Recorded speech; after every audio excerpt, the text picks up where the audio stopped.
On va faire ce shiur pour la réfoua chez les mains de Fanny Flecha Bajamila. Donc, vous avez pu apprécier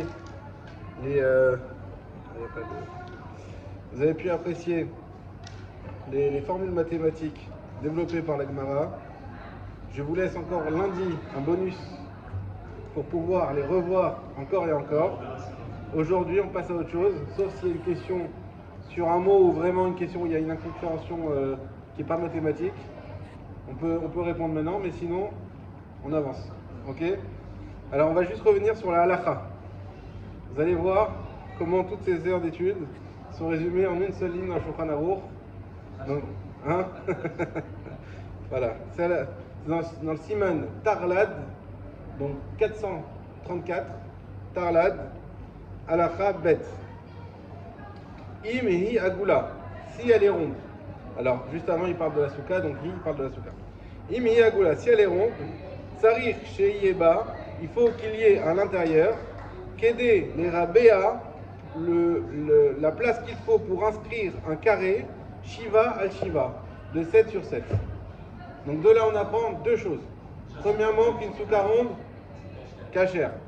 Deuxièmement, c'est pas 4 sur 4, c'est 7 sur 7. Alors tout ce qu'on a fait, c'est pas ça. Mais c'est pas grave. Mais en tout cas, 7 sur 7. Maintenant, la là, c'est que quelle est la circonférence d'une souka qui a un cercle inscrit de 7 sur 7 tefachim. Alors c'est très simple.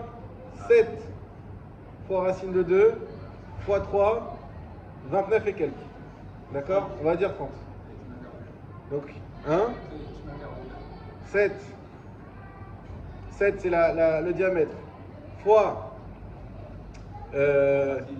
racine de 2, pour avoir justement le... Non, c'est la diagonale, 7 c'est le carré, d'accord? Il fait 7 sur 7. La diagonale du carré, c'est le côté fois racine de 2. Donc c'est 7 fois racine de 2, on a une diagonale de 9 et quelques, fois 3, on arrive à 30. D'accord? Ça veut dire que la circonférence de la souka, elle doit faire 30, minimum. 30 tefachim. Quoi? On est en tefach. 7 sur 7 en tefach. 30 tefachim. Ok? Ça fait... non. Un tefach, c'est 10 cm. C'est ça, c'est 3 mètres, pardon. C'est ça. Hazak. Donc 3 mètres de circonférence. Maintenant, le Mishnah Bura, il nous précise quelque chose. Quoi? Voilà, dans le Mishnah Bura, Sheye ba kede les rabats, v'chol asuka kshera les chefs ba. Ve'en sarich le tzamtzem les chefs d'avka betoch hariboua. Et nous, attention, on aurait pu croire, parce que nous on avait vu qu'il faut une souka carrée, d'après certains. Pour qu'elle soit keva, pour qu'elle soit carrée. Et donc il nous dit, mais quand on te dit qu'il faut inscrire un carré dedans de 7 sur 7, ça ne veut pas dire que tu dois manger dans l'espace du carré, tu peux manger en dehors aussi, toute la souka elle est cachère. Donc une souka ronde, le Mishnah Bura, il nous précise bien, toute la souka elle est cachère, pas juste dans le carré à l'intérieur. Oui. D'accord, c'est rejeté. Rochaud et robot. Oui. Quelqu'un qui peut le mettre dans la diagonale, il n'y a pas de problème, donc elle peut être précise, c'est pas un souci. Bah c'est ça qu'on a dit, c'est... Ah, tu dis Rochaud et robot, il faut qu'il... Non, parce que nous on dit Rochaud et robot, c'est 7 sur 7. C'est pas juste 7 de... Oui, mais... Si tu mets pas 7 sur 7, si tu mets 7 sur 2, ça marche pas. Bah toi tu dis il faut une diagonale de 7 uniquement. Bah non, mais il faut bien qu'on ait une largeur nécessaire.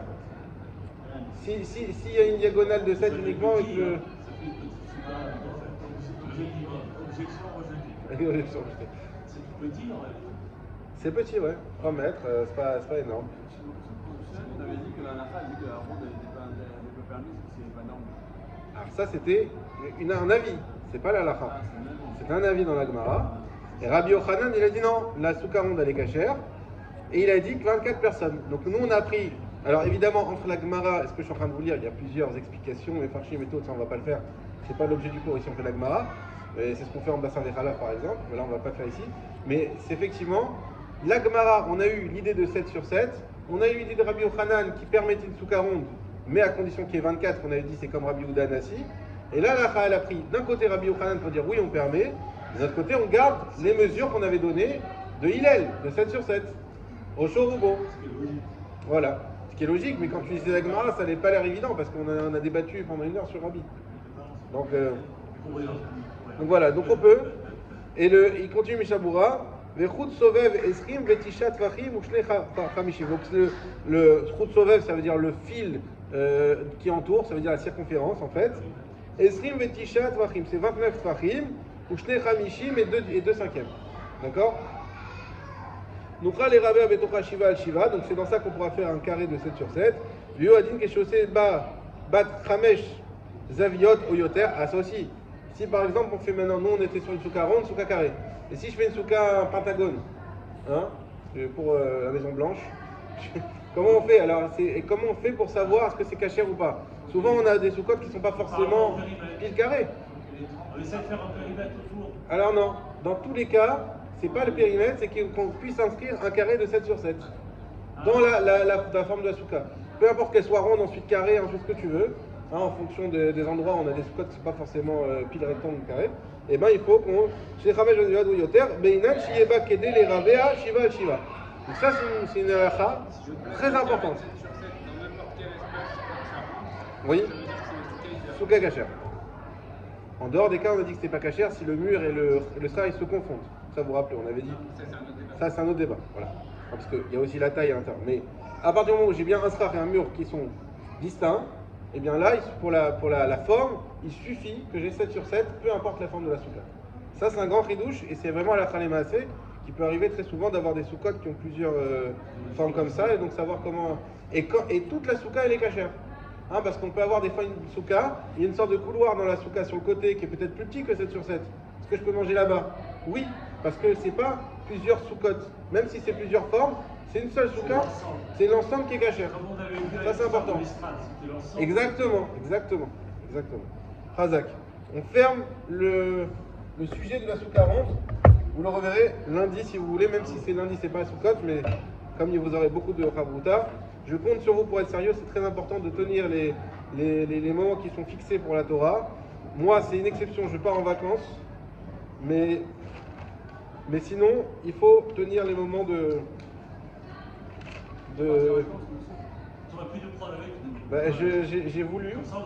J'ai voulu organiser un Shavuot Tailat, mais j'ai pas eu assez de demandes. Alors, l'année prochaine si Dieu veut. Mais par contre, ça sera pas gratuit. Alors, hein, pourquoi pas? Si on a des, on sait jamais. Si je suis subventionné par mon cousin qui a gagné les 90 millions, on sait jamais. Eh bien, on pourra offrir le voyage à Eilat. Alors, on va à Jérusalem. Je suis sûr, hein, qui c'est qui va? C'est toi qui m'as dit? Ouais. Non, c'est pas toi. Qui c'est qui m'a dit? Il va à... Ah, c'est Fabrice. Il va à Yerushalayim, ils font la veillée au Kotel. Imaginez ça. Ça, c'est pas le rêve. La veillée au Kotel, il va chez quelqu'un de sa famille qui habite juste à côté. Alors ça, si on pourrait organiser ça, ça sera le top du top. Alors ok, pour l'instant, on reste sur Naria, c'est déjà Israël. David Citadel, ça peut aller. Et on est Baruch Hashem. Ah c'est vrai? Ah bah voilà, on va pouvoir organiser quelque chose. Et Bezrat Hashem, donc... En attendant, on peut Fila et David après... Non, Fila et David s'exporte, on peut faire du télétravail, c'est pas un problème. Non, voilà, donc Bezrat Hashem, on est à Naria, comme il a dit le Rav Cherki, au centre du monde. On gardera ça, faute de l'avoir eu, on gardera ça en mémoire. Alors, et dans la Gdoucha. Alors, on s'était arrêté à Dafret Amoud Bet, voilà. Amar Rabbi Lévi. Voilà, maintenant on reprend des choses un peu moins compliquées et très intéressantes. Rabbi Lévi Mishum, Rabbi Meir, au nom de Rabbi Meir. Shte Sukkot Shel Yosrim. 2, donc sous ça on l'avait déjà fait, je le fais un peu vite. T'en fais Ravouda sur ça? Ah, attends, pas possible. Shte 2 Sukkot, alors on y va. Il y a 2 soukas d'un artisan. Alors on explique. Voilà, l'artisan c'est quoi? C'est une personne, il a un magasin avec une partie qui donne sur la rue et derrière une réserve. Dans cette réserve, il a aussi de quoi se reposer, un petit lit, il a aussi une petite cuisine pour pouvoir manger un pause repas. Une arrière-boutique, exactement. D'accord? Maintenant, ces deux endroits sont faits comme une souka cachère, avec un srar cachère, avec les parois qu'il faut, avec tout ce qu'il faut. Toute l'année. Lui, il ne fait pas ça pour Soukot. Il fait ça pour son magasin. D'accord? Maintenant, Soukot arrive. Est-ce que c'est cachère ou pas cachère? Il faut la modifier de magasin. Exactement. Mais on ne peut pas rentrer comme ça. Il faut Alors on y va. modifier la souka.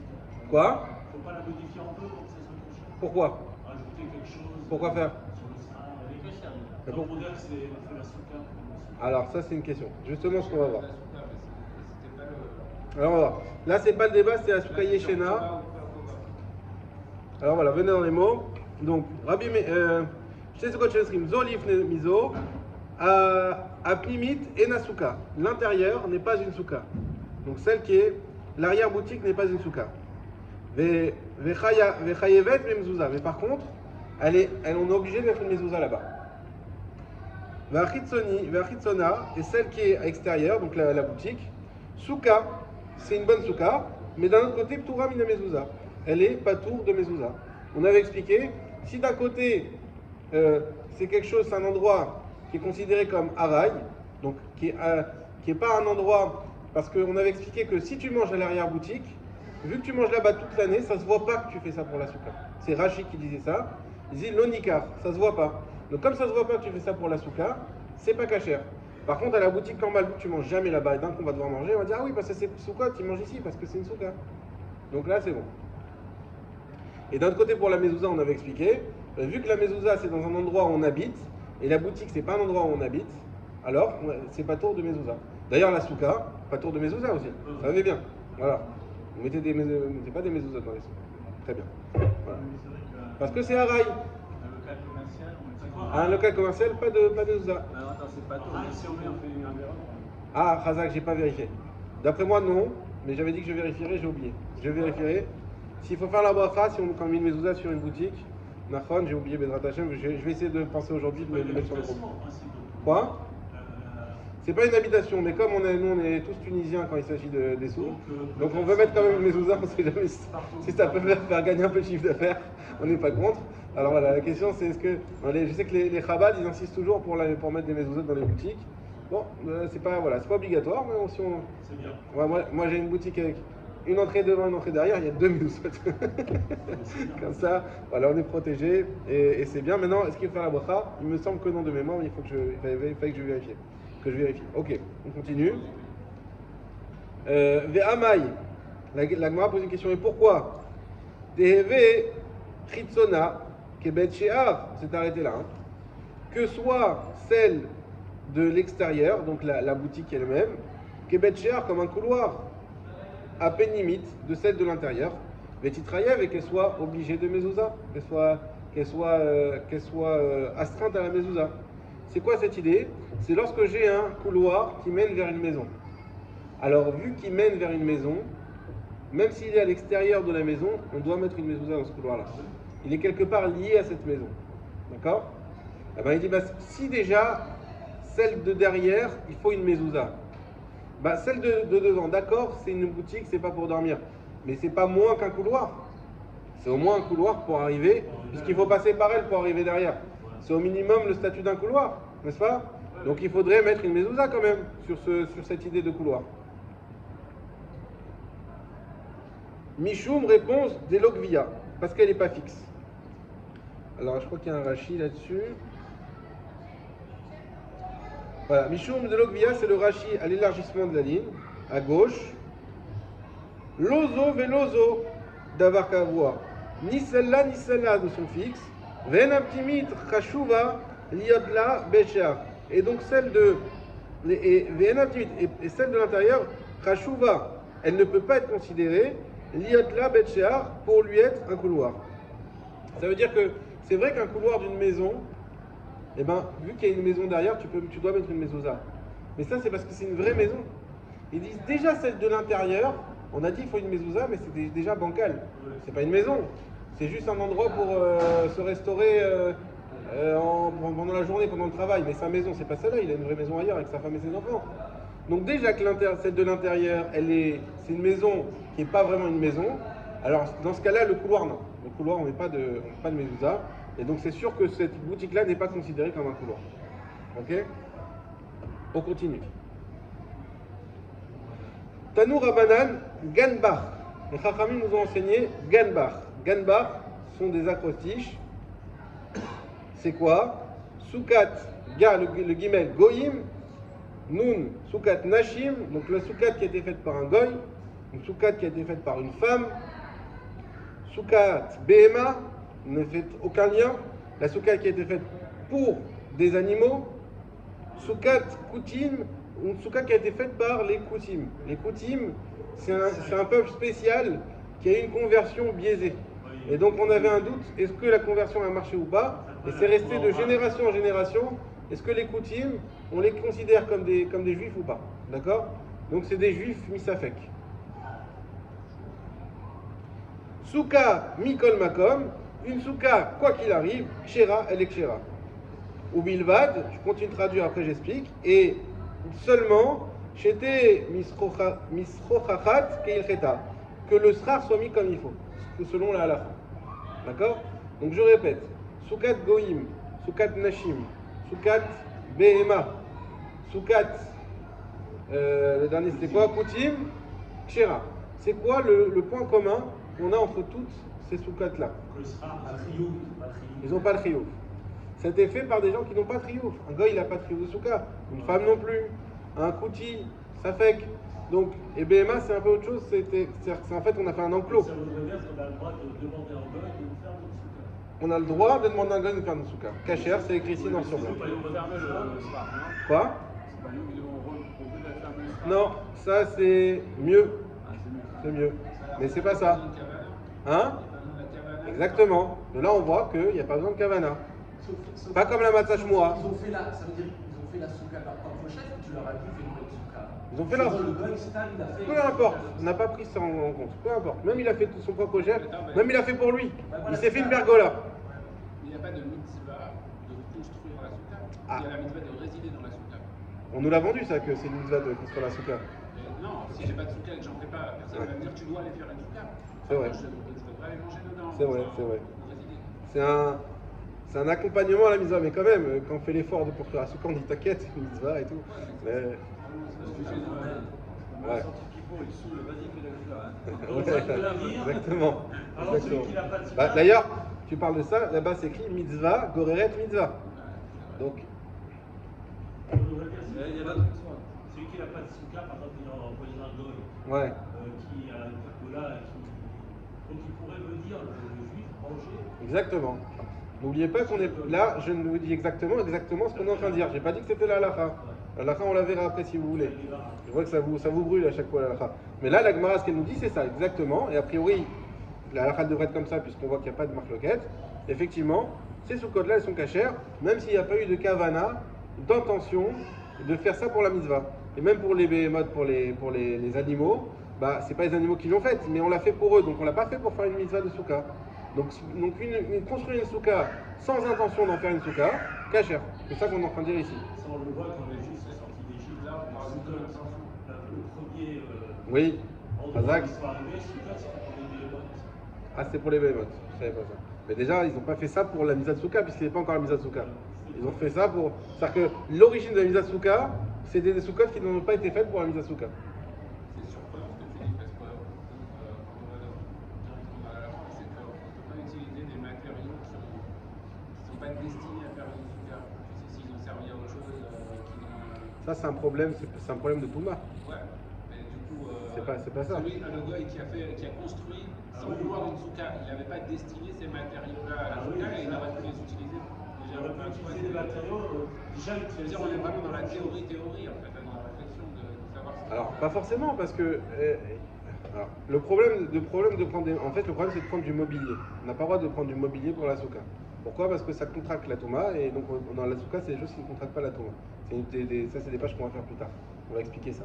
Mais en tout cas, le goy, quand il fait sa souka, il ne fait pas du mobilier, il fait de l'immobilier. Donc sa souka, elle n'est pas un objet qui contracte la Touma, toujours pas. Donc elle est cachère. Mais si toi tu me dis, oui, mais le gars il a pris des armoires pour faire son sraf, c'est exactement ce que la Gemara a dit. Non, à condition, attention, que le sraf il soit cachère. Tout ce qu'on a dit, c'est que le sraf il est cachère. C'est que le gars, sans le vouloir peut-être, mais il a fait une souka qui est cachère comme il faut. Les dites fahim, tout ce qu'il faut, les herbes, enfin les cheval, et tout ça, c'est respecté. Ok? Donc c'est pas théorique. C'est vraiment on arrive, un goy qui a fait souka, ou encore mieux, comme il a dit Mordechai, ça arrive souvent, j'ai pas le temps, je vais au travail, je paye un arabe qui construit ma souka. Est-ce que c'est bon? Là, ce qu'on est en train de dire, c'est que c'est bon. Peut-être pas dit que c'était le top, mais c'est bon. J'ai pas le temps, j'ai pas le temps. C'est soit ça, soit je la fais pas. Alors, paye un arabe et il va la faire. Ok? Un, il va la faire. Il va boucher les tuyaux pour qu'on ait une inondation, mais ça marche pas dans la souka. Alors, on y va. Tanouravan, Ganvar, Souka Goïm, Souka de Nashim, Souka de Behema, Souka de Poutine, Souka. Regardez bien la fin parce que la Gemara elle va en parler. Soukat Mikol Makom, une souka de toute manière, Kshera avec Kshera. C'est quoi ce Mikol Makom? La Gemara elle va poser la question. Ou Bilvat, c'était Misro Cheret Kilcheta, et on a dit à condition que le srar ait été mis selon la halacha. On continue. Maï Kilcheta. Ça veut dire quoi que le srar soit mis selon la halacha? Évidemment. Déjà que c'est une souka d'un goy, si tu me dis que le srar c'est du plastique, c'est même plus une souka.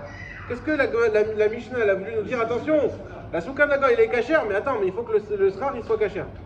Évidemment. C'est quoi? Qu'est-ce qu'elle vient nous apprendre ici? Amar Rav Chizda. Rav Chizda il a dit Veshéou she'asa'a letzel souka. Il l'a faite pour l'ombre de la souka. Regarde, je crois qu'il y avait un Rashi que je voulais vous faire. Voilà. Amar Rav Chizda, il y a le Rashi en bas à gauche, après l'élargissement au premier tiers. Haï kil cheta, quand on dit qu'il faut faire son halacha, des kamar ou, c'est pour dire que lui, chez Mesachochet Yafé, qu'il a fait un beau srar, des moucha milta, que la chose elle est claire, chez Asayata Arishona, quand il a fait en premier, l'etzel aïta, c'était pour de l'ombrage. Vélo les snioua be'alma, et pas uniquement pour la sniout. J'explique. Ça veut dire que si lui, il a fait, je sais pas moi, il a une activité de plonge avec les dauphins.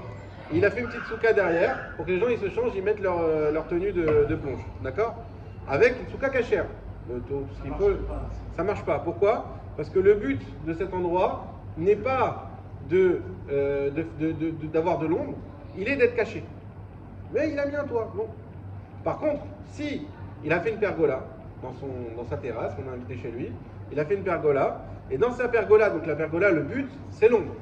Et il a fait une souka cachère, et bien là, c'est bon. Donc ça veut dire que quand on dit que le toit il soit cachère, c'est pas pour te dire que le srach il est cachère, ça c'est vadaï, sinon ça fait plus une souka. C'est que son intention, quand il a construit cette souka, c'était de faire de l'ombre. Ok? Et dans ce cas-là, c'est un toit qui est le cheta. Là, on apprend quelque chose qui est fondamental, et ça c'est important de souligner, de garder en tête, c'est que c'est quoi une souka par essence? C'est une protection par le toit, pas la protection sur les côtés. C'est une protection par le toit. C'est ça une souka. C'est ça qui formalise la protection d'Hachem. C'est une protection par le toit. Donc même un goy, lorsqu'il fait une souka, elle est cachère du moment que lui-même, lui pense pas à Dieu ni rien du tout, mais il a pensé à avoir une protection par son toit. Ça c'est une souka. Sinon c'est pas une souka. Ok? La Gemara continue. Pas de... Ah, j'ai là. Ah ouf, déjà presque là. Ok. Maïkil Cheta Marizan, ça on a dit. Ou Mikol Makom, on a dit, et de toute manière, on a dit, là, tout ce qui est Ganbar, on a dit Goïm, etc., ça c'est cachère. Ou Mikol Makom, et de toute manière, une souka est toujours cachère tant qu'on a fait comme il fallait. C'est quoi Mikol Makom? C'est pour ajouter quoi comme autre cas? Le Mikol Makom, Léatouye Maï. Mikol Makom qu'on a mis entre guillemets, Léatouye, c'est pour inclure Maï quoi? C'est pour inclure quoi? Si on l'avait fait pour les animaux, ça reste caché. Ça on l'a déjà dit. On l'a déjà dit. On t'a dit, le goy, le kouti, les femmes, les animaux, ça c'est cachère. Et de toute manière c'est cachère. Qu'est-ce que tu as voulu insinuer en disant ça? Il vient de dire que si on l'a fait pour un but autre que se protéger de la lumière ou d'en haut, quoi, c'est pas cachère. Je ne sais pas non plus pourquoi il dit si tu fais pour les animaux, c'est pas cachère. Parce que le but c'est de les protéger du soleil. Dans le cas où on a fait pour les animaux dans le but de les protéger. Bien sûr. C'est vraiment ça. Sinon on fait un enclos normal et sans rien. Là si on a fait ça, c'est pour qu'ils ne soient pas attaqués par le soleil. Alors, et on a dit en plus de ça, et en plus, Mikol Makom, de toute manière c'est cachère, c'est pour inclure quoi? Hein?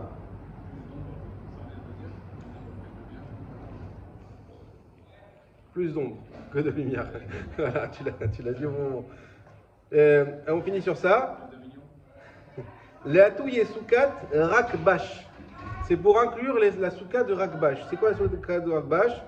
Ditnan Rabanan, comme on enseigne dans une Mishnah. Soukat Rakbash, soukat Rohim, la souka des bergers, juifs cette fois-ci, mais des bergers. Qu'est-ce qu'ils ont les bergers?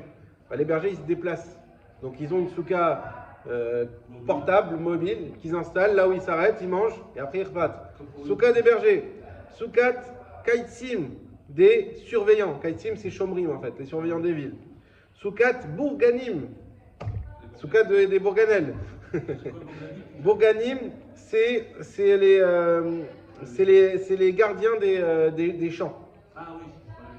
Soukat Shomré Perot, et soukat de ceux qui gardent, c'est toujours la même chose.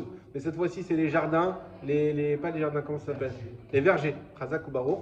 Ceux qui gardent les vergers, tout ça, vous avez compris, sont des gens qui se déplacent. Soukat Mikol Makom, une soukat de toute manière, Kshera l'Ekshera. Ou Bilvad, Chete Mesocheret Kilcheta, et à condition qu'on ait mis le toit comme il faut, on continuera la semaine prochaine.